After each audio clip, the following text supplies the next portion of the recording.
Illustration number 27 देखते हैं। Metallics limited has made an investment in equity instrument of company Castard limited. यानी कि Metallics limited जो था उसने इन्वेस्टमेंट किया equity shares of Castard limited में फॉर 19% इक्विटी स्टेक। यानी कि कैस्टर लिमिटेड का 90% इक्विटी शेयर्स मेटालिक लिमिटेड ने एक्वायर कर लिया, खरीद लिया। सिग्निफिकेंट इन्फ्लुएंस नॉट एक्सरसाइज, यानी कि ये कहीं ना कहीं इस पर कंट्रोल इस्टेब्लिश नहीं कर रहा है।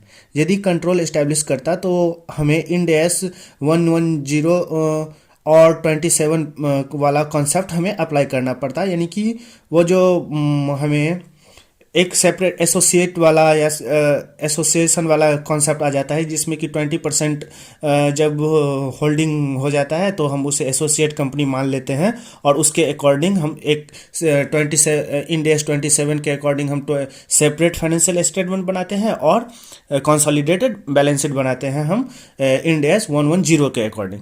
तो यहाँ पे कंट्रोल सिग्निफिकेंट इन्फ्लुएंस एक्सरसाइज नहीं कर रहा है, क्योंकि यहाँ पे ओनली 19% स्टेक ही एक्वायर किया है। यदि 90% से ज़्यादा स्टेक एक्वायर कर लेता मेटालिक लिमिटेड तो ये कहीं ना कहीं ये एसोसिएट कंपनी हो जाता उसका, यानी कि कहीं ना कहीं उस पर कंट्रोल करने लगता, इन्फ्लुएंस करने लगता कैस्टर लिमिटेड को। चूंकि अभी उसका 20% से कम है तो इसीलिए हमारा इंड एस 27 एंड 110 हमें नहीं अप्लाई करना पड़ेगा। The investment was made for 5 lakh for 10,000 equity shares on 1 अप्रैल 2001। यानी कि 1 अप्रैल 2001 को 10,000 इक्विटी शेयर्स खरीदा, जिसके लिए उसने 5 लाख रुपीज पे किया। On 30 June 2001 the fair value पर इक्विटी शेयर इज 45। यानी कि यहाँ पे जब एक्वायर किया था 1 अप्रैल को तो 10,000 को इससे डिवाइड करेंगे तो 50 रुपीज़ का था शेयर का प्राइस।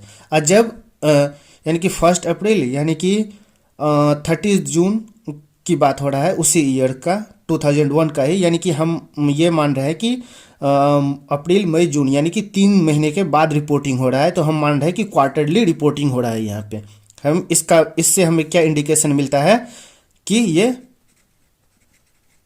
क्वार्टरली रिपोर्टिंग हो रहा है यहाँ पे, यानी कि रिपोर्टिंग पीरियड जो है हमारा हर क्वार्टर पे हमें रिपोर्ट करना पड़ता है। यानी कि रिपोर्टिंग पीरियड क्वार्टरली हो रहा है, तो हर 3 महीने के बाद रिपोर्टिंग करना पड़ता है। ये रिपोर्टिंग पीरियड क्यों इंपॉर्टेंट है, रिपोर्टिंग पीरियड वर्ड ये, क्योंकि इंड एस 1109 में इसका जिक्र है कि हमें अपने फाइनेंशियल एसेट्स को हर रिपोर्टिंग पीरियड पे, इस रिपोर्टिंग पीरियड पे उसके फेयर वैल्यू पे उसको मेज़र करना होता है। और जो भी डिफरेंस होता है उसे हम अकाउंटिंग मेथड के अनुसार, जो भी अकाउंटिंग मेथड उस पर अप्लाई होता है, अमोर्टाइज कॉस्ट मेथड या फेयर वैल्यू थ्रू ओसीआई या पीएल। तो पीएल अप्लाई होगा तो प्रॉफिट एंड लॉस में ट्रांसफर करेंगे, ओसीआई होगा तो ओसीआई में करेंगे, और अमोर्टाइज होगा तो उसे over the period of life of financial assets पे हम उसे अमोर्टाइज करेंगे। तो आगे देखते हैं। यहाँ से हमें ये पता चल गया इस डेट से कि क्वार्टरली रिपोर्टिंग होता है, क्योंकि उस क्वार्टर का इस डेट का हमें फेयर वैल्यू दिया हुआ है। इससे हमें इंडिकेशन मिलता है कि हमें यहाँ पे अपने फाइनेंशियल एसेट्स को फिर से मेजर करना पड़ेगा 45 पे। और यहाँ पे हमें दिख रहा है जब हमने परचेज किया था तो उसका शेयर का प्राइस कितना था 50, अब घट करके 45 हो गया है। यानी कि ईच शेयर पे हमें 5 रुपीज़ का लॉस हो रहा है, फेयर वैल्यू लॉस। तो फेयर वैल्यू लॉस यानी कि एक शेयर पे 5, तो 10,000 शेयर पे 50,000 का हमें लॉस हो रहा है। उसको हम कैसे दिखाएंगे वो अकाउंटिंग मेथड पे डिपेंड करेगा, वो हम आगे पता चलेगा हमें। The company has taken a irrevocable option to measure such investment at fair value through other comprehensive income। ये देखो इसने बोला fair value through OCI, other comprehensive income method apply करेगा। यानी कि मेटालिक लिमिटेड ने ना इरिकवेबल यानी इरिकवरेबल मतलब क्या होता है कि यानी एक बार यदि मेटालिक लिमिटेड ने ये ऑप्शन चूज कर लिया कि हम अपने फाइनेंशियल एसेट्स को इस पे मेजर करेंगे, तो दोबारा ये इससे फेयर वैल्यू थ्रू पीएल पे या एमोर्टाइज पे नहीं जा सकता है। इसके पास इरिकवरेबल ऑप्शन होता है एक, जैसे कि मैंने जस्ट प्रीवियस 26 में मैंने कंसीडर ये डिस्कस भी किया था कि चूंकि ये मेटालिक लिमिटेड है ना, मेटालिक लिमिटेड इक्विटी शेयर्स में इन्वेस्ट करता है। तो इक्विटी शेयर्स में जब इन्वेस्ट करता है, तो इक्विटी शेयर्स में जब हम इन्वेस्ट करते हैं तो उस पर हमें ना प्रिंसिपल मिलता है ना इंटरेस्ट मिलता है। मान लो आपने ये रिलायंस का इक्विटी शेयर्स आज खरीदा, तो क्या रिलायंस कंपनी आपसे ये कॉन्ट्रैक्ट करता है, क्या वो आपको ये वादा करता है कि मैं आप पे वो आपको उस शेयर्स पे आपको इंटरेस्ट देगा, या आपका कुछ मैच्योरिटी पीरियड के बाद उसको आपको प्रिंसिपल वापस करेगा? मान लो आज रिलायंस का कीमत, मान लो रिलायंस का प्राइस, रिलायंस शेयर का प्राइस 2000 रुपीज़ है, आपने शेयर्स परचेज कर लिया 2000 में, तो कल के डेट में उसका प्राइस यदि घट करके 1000 रुपीज़ हो जाएगा और आप रिलायंस के पास जाओगे कि हमारा 2000 रुपीज़ वापस करो, तो वो वापस करेगा नहीं। क्यों? कि वो इक्विटी इंस्ट्रूमेंट है। इक्विटी इंस्ट्रूमेंट का मतलब ही होता है कि उसमें आपको प्रिंसिपल या इंटरेस्ट देने का वादा नहीं किया जाता है। तो कहीं ना कहीं हमारा जो इंस्ट्रूमेंट स्पेसिफिक टेस्ट जो है, solely payment of principal and interest, वो यहाँ पे फेल हो जाता है। और जब वो फेल हो जाता है, solely payment of principal and interest, तो एमोर्टाइज्ड कॉस्ट मेथड या fair value through OCI apply नहीं होता है। उसके पास एक ही ऑप्शन बचता है, वो बचता है fair value through profit and loss. तो यहां पे मेटालिक लिमिटेड को कौन सा मेथड फॉलो करना चाहिए था? Fair value through profit and loss, क्योंकि ये इक्विटी इंस्ट्रूमेंट में इन्वेस्टमेंट किया हुआ है। तो इसका जो इन्वेस्टमेंट है, यानी कि ये फाइनेंशियल एसेट्स, वो इक्विटी इन्वेस्टमेंट है, इसीलिए उसे पीएल वाला option fair value through profit and loss वाला मेथड अप्लाई करना चाहिए था। लेकिन इसके पास एक ऑप्शन है।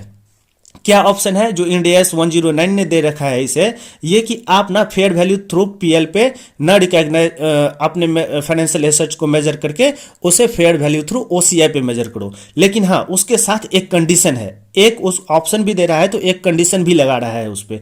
क्या कंडीशन लगा रहा है? कि आप दोबारा चाह करके भी fair value through profit and loss account आप मेजर नहीं कर सकते हो आगे जा करके सब्सिक्वेंट पीरियड में। यानी कि एक बार आपने ये इरिकवरेबल मतलब एक बार आपने फेयर वैल्यू थ्रू पीएल से ओसीआई पे चला गया, तो आप फिर इस ओसीआई से पीएल पे नहीं जा सकते। ये इरिकवरेबल ऑप्शन का मतलब वही होता है। यानी कि फिर आप दोबारा वापस नहीं आ सकते हो। एक बार आप घर छोड़ कर जाओगे तो दोबारा आप नहीं आ सकते। हाँ, तो इसने मेटालिक लिमिटेड ने बोला कि कोई बात नहीं, हम दोबारा हम fair value through PL option हम अडॉप्ट नहीं करेंगे। हमने सोच लिया है कि हमें यही ऑप्शन अप्लाई करना है। तो अब ये मेटालिक लिमिटेड अपने फाइनेंशियल एसेट्स को इस पे मेजर करेगा। तो अब हमें क्या करना है? इसमें कुछ बोला नहीं है, लेकिन हमें बताना है, हम इसे बताएंगे कि ये अपने मेटालिक लिमिटेड अपने बुक्स में क्या एंट्री वगैरह क्या पास करेगा। देखो, इलस्ट्रेशन नंबर 27 कौन था? मेटालिक लिमिटेड अपने इनिशियली जब इसने शेयर परचेज किया होगा तब क्या एंट्री किया होगा? यानी कि 1 अप्रैल को इसने 1 अप्रैल 2001 को 10,000 इक्विटी शेयर्स परचेज किया और उसका वैल्यू कितना था? 5 लाख रुपीज़। यानी कि इसका वैल्यू कितना आ जाएगा? 50 रुपीज़ आ जाएगा। 10,000 को 50 से मल्टीप्लाई करेंगे तो 5 लाख रुपीज़ आ जाएगा। यानी कि हमने इतना रुपीज़ में इक्विटी शेयर्स इन्वेस्टमेंट खरीदा, इक्विटी शेयर्स खरीदा 90%। अब देखो ये एंट्री क्या करेगा 1 अप्रैल को। 1 अप्रैल 2001 को ए लिमिटेड अपने यानी मेटालिक लिमिटेड अपने बुक्स में क्या एंट्री करेगा? इसके बैंक से पैसा गया 5 लाख। तो एक चीज़ तो क्लियर है कि ये टू बैंक अकाउंट करेगा कितना? 5 लाख। और ये इन्वेस्टमेंट किया है, investment in equity share of कौन सा कंपनी का शेयर्स खरीदा? Castor limited, account debit.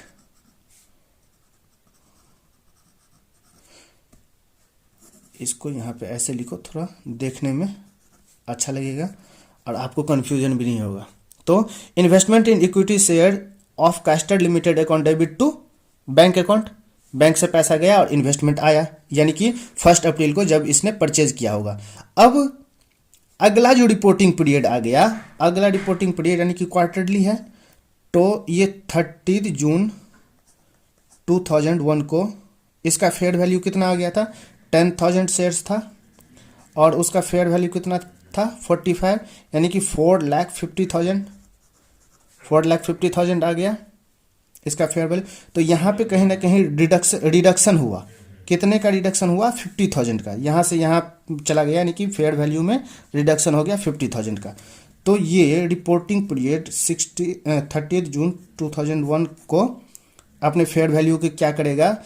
50,000 का इसके इन्वेस्टमेंट में लॉस हुआ, डिक्रीज हुआ, फेयर वैल्यू लॉस। तो फेयर वैल्यू जब लॉस होता है तो हम क्या करते हैं, यहाँ पे क्या हुआ, ये फेयर वैल्यू जो हमने 5 लाख का फेयर वैल्यू था, यानी कि 50 रुपीज़ का जो वैल्यू था एक शेयर्स का, वो डिक्रीज होकर के रिपोर्टिंग पीरियड पे, पहला जो रिपोर्टिंग पीरियड था 50 से डिक्रीज होकर के 45 हो गया। तो यानी कि एक शेयर्स पे 5 रुपीज़ का नुकसान हुआ, तो 10,000 शेयर पे 50,000 का लॉस हुआ, फेयर वैल्यू लॉस। तो यहाँ पे हम क्या करेंगे, fair value loss on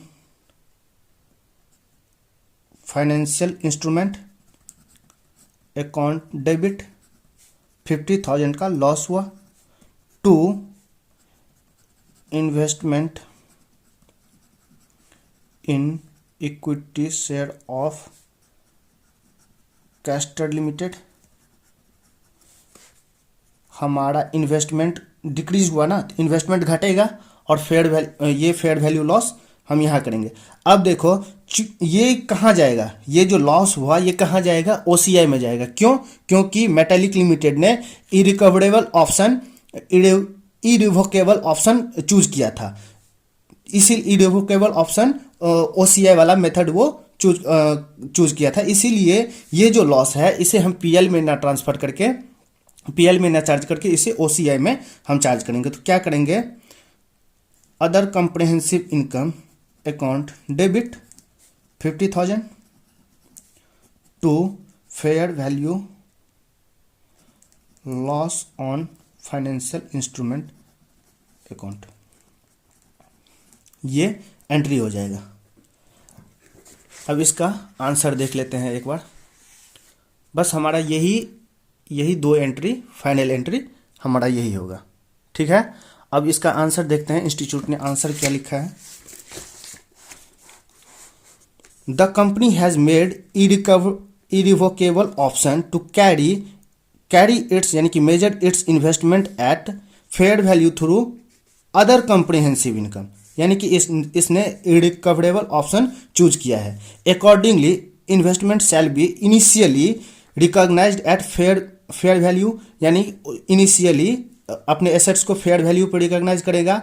all subsequent fair value gain या लॉसेज, यानी कि सब्सिक्वेंटली यानी रिपोर्टिंग पीरियड में जो भी फेयर वैल्यू पे गेन या लॉस होगा उसे हम रिकॉग्नाइज करेंगे कहाँ? अदर कॉम्प्रिहेंसिव इनकम में, क्योंकि ये अदर कॉम्प्रिहेंसिव इनकम वाला ऑप्शन चूज किया है। ये देखो एंट्री क्या पास किया है, इन्वेस्टमेंट इन इनिशियली, जब ये शुरू में खरीदा था तब क्या था, investment in equity share of C limited account debit to bank account, हमने भी यही किया है।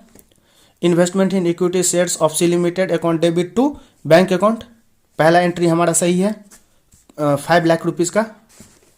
दूसरा सब्सिक्वेंटली, यानी कि रिपोर्टिंग पीरियड जो था 30 जून, उस पे इसने क्या एंट्री किया, fair value loss on financial instrument account debit to investment in equity shares of C limited 50,000 का, मैंने भी यही एंट्री किया। Fair value loss on financial instrument account debit to investment in equity share of Castor limited, investment उतना से 50,000 से कम हो जाएगा।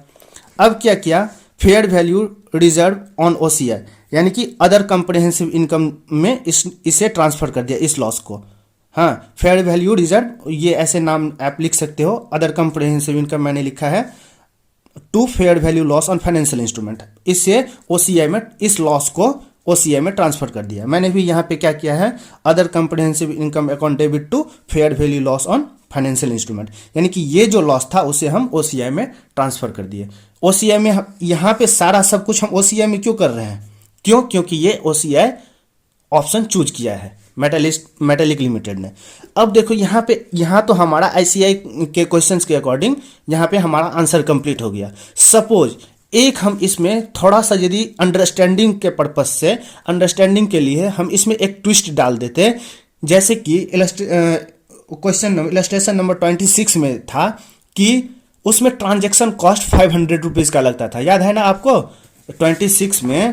26 में एक चीज़ बता दिया था कि उसका कॉस्ट जो था 10,000, उसके अलावा 500 का एडिशनली ट्रांजैक्शन कॉस्ट लगता था। तो यहाँ पे इस क्वेश्चन में 27 में क्या है, 27 में ट्रांजैक्शन कॉस्ट मिसिंग है। तो यदि मान लो यहाँ पे ट्रांजैक्शन कॉस्ट हो जाता इनिशियली, मान लो हम यहाँ पे 5 लाख रुपीज़ का है, तो मान लो हम 50,000 का यहाँ पे 50,000 मत रखो आप, 10,000 ही मान लो, 10,000 का यहाँ पे आप ट्रांजैक्शन कॉस्ट होता, तब क्या एंट्री होता, तब एंट्री क्या होता, जब इसने इन्वेस्टमेंट किया था इनिशियली, तो इन्वेस्टमेंट क्या क्या होगा, investment in equity share of Castor limited account debit 5 lakh rupees, इसने इन्वेस्टमेंट किया, और ट्रांजैक्शन कॉस्ट अकाउंट डेबिट कितना से डेबिट हो जाएगा, 10,000 का मैंने मान लिया है, ये एज्यूम्ड, मैंने ट्रांजैक्शन कॉस्ट को, हमारा आंसर कंप्लीट हो गया है। सिर्फ और सिर्फ ये एडिशनल पॉइंट हमने डाल दिया कि ट्रांजैक्शन कॉस्ट भी इसको मेटेलिक लिमिटेड को लगा होता, तब क्या एंट्री होता, तब क्या इसका ट्रीटमेंट क्या होता, टू बैंक अकाउंट 5,10,000 रुपीज़, चूंकि इसके बैंक से टोटल इतना पैसा जाएगा, ठीक है। अब सब्सिक्वेंटली रिपोर्टिंग पीरियड पे इसका फेयर वैल्यू पे मेजर होगा, इसका इन्वेस्टमेंट फाइनेंशियल एसेट्स जो था फेयर वैल्यू पे मेजर होगा।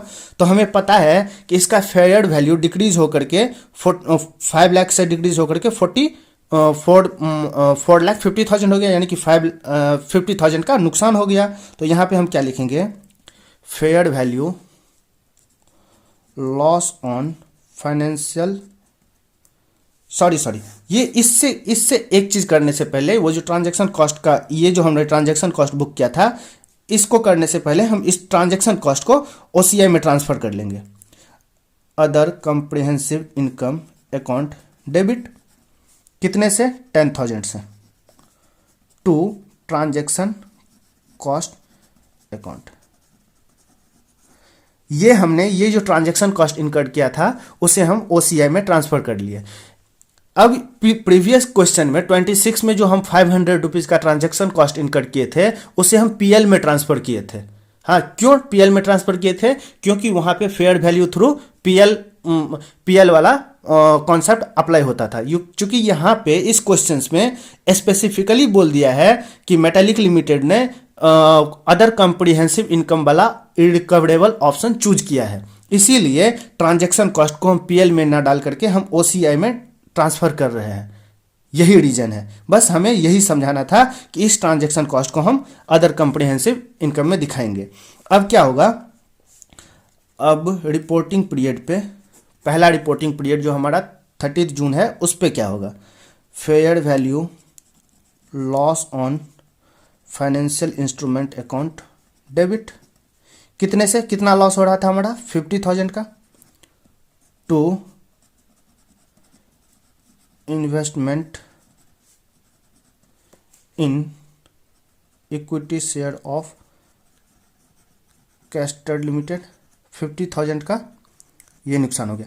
अब देखो ये जो लॉस हुआ, इस लॉस को हम कहाँ ट्रांसफर करेंगे, प्रीवियस क्वेश्चन में जो लॉस हुआ था उसे हम पीएल में ट्रांसफर किए थे, लॉस या गेन जो भी हुआ था उसे हम पीएल में ट्रांसफर किए थे। यहाँ पे हमें लॉस जो हो रहा है तो उसे हम कैसे, प्रीवियस ईयर में प्रीवियस क्वेश्चन में शायद गेन हो रहा था, फेयर वैल्यू लॉस भी हो रहा था या गेन, एक बार चेक कर लेते हैं। गेन हो रहा था तो गेन को हमने पीएल में ट्रांसफर किया था 1200 का। यहाँ पे लॉस हो रहा है तो लॉस को हम क्या करेंगे, पीएल में ना ट्रांसफर करके ओसीआई में ट्रांसफर करेंगे। क्यों? क्योंकि यहाँ पे मेटालिक लिमिटेड ने इरिकवरेबल ओसीआई ऑप्शन चूज किया है। हम इसे कहाँ ट्रांसफर करेंगे, other comprehensive income account debit 50,000 to fair value loss on financial instrument account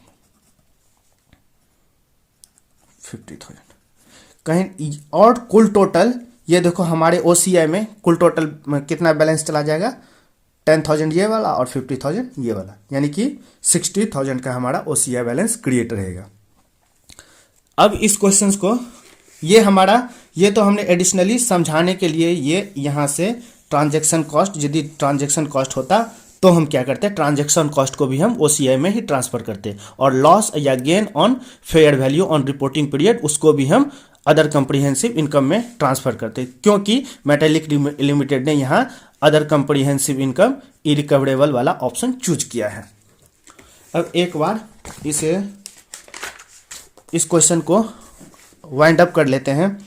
क्या हुआ था, मेटालिक लिमिटेड ने इन्वेस्टमेंट किया equity shares of Castor limited में, उसने 90% इक्विटी स्टेक खरीदा, जिसके बदले में उसने 5 लाख रुपीज़ पे किया 10,000 इक्विटी शेयर खरीदने के लिए।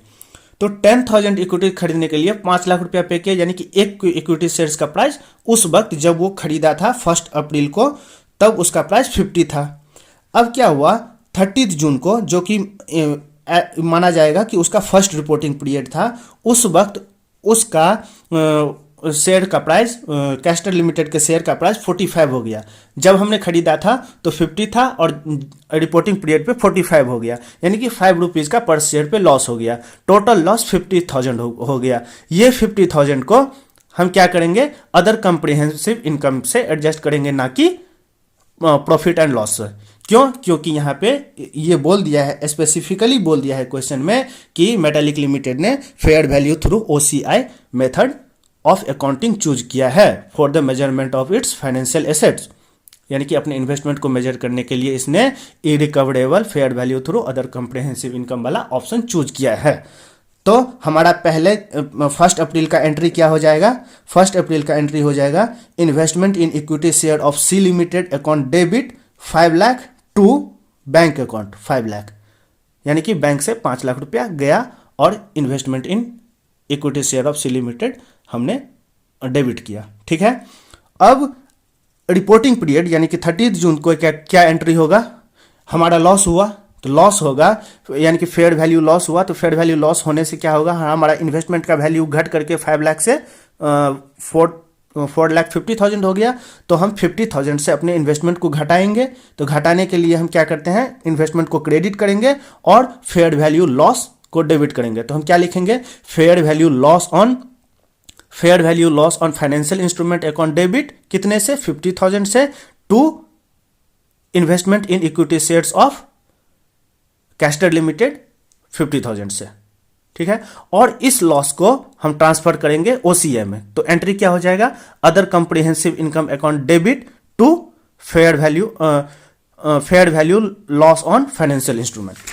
ये देखो, बस ये फाइनल एंट्री हो गया। और यदि इसमें ट्रांजैक्शन कॉस्ट हुआ होता इनिशियली, जैसे कि हमने एज्यूम किया था कि इनिशियली 10,000 का यदि हम ट्रांजैक्शन कॉस्ट कर देते तो उसी वक्त हम ट्रांजैक्शन कॉस्ट अकाउंट डेबिट और बैंक अकाउंट कर देते 10,000, या तो अलग से आप कर लो या इसी में इंक्लूड करके कर लो। और इससे ट्रांजैक्शन कॉस्ट को हम कहाँ से एडजस्ट करेंगे, कहाँ ट्रांसफर करेंगे, अदर कंप्रीहेंसिव इनकम में। तो other comprehensive income account debit और टू ट्रांजैक्शन कॉस्ट हो जाएगा। और जब रिपोर्टिंग पीरियड में हम फिर से इसको रीमेजर करेंगे अपने फाइनेंशियल एसेट्स को, तो उसको फेयर वैल्यू पे मेजर करेंगे, और जो भी उस वक्त रिपोर्टिंग पीरियड पे यानी कि 30 जून को जो भी फेयर वैल्यू गेन या फेयर वैल्यू लॉस आएगा उसे हम OCI से एडजस्ट करेंगे। चूंकि यहाँ पे हमारा फेयर वैल्यू लॉस हो रहा था 50,000 का, तो फेयर वैल्यू लॉस को हम अदर कॉम्प्रिहेंसिव इनकम अकाउंट में ट्रांसफर कर दिए। बस हमारा फाइनल एंट्री यही हो जाएगा।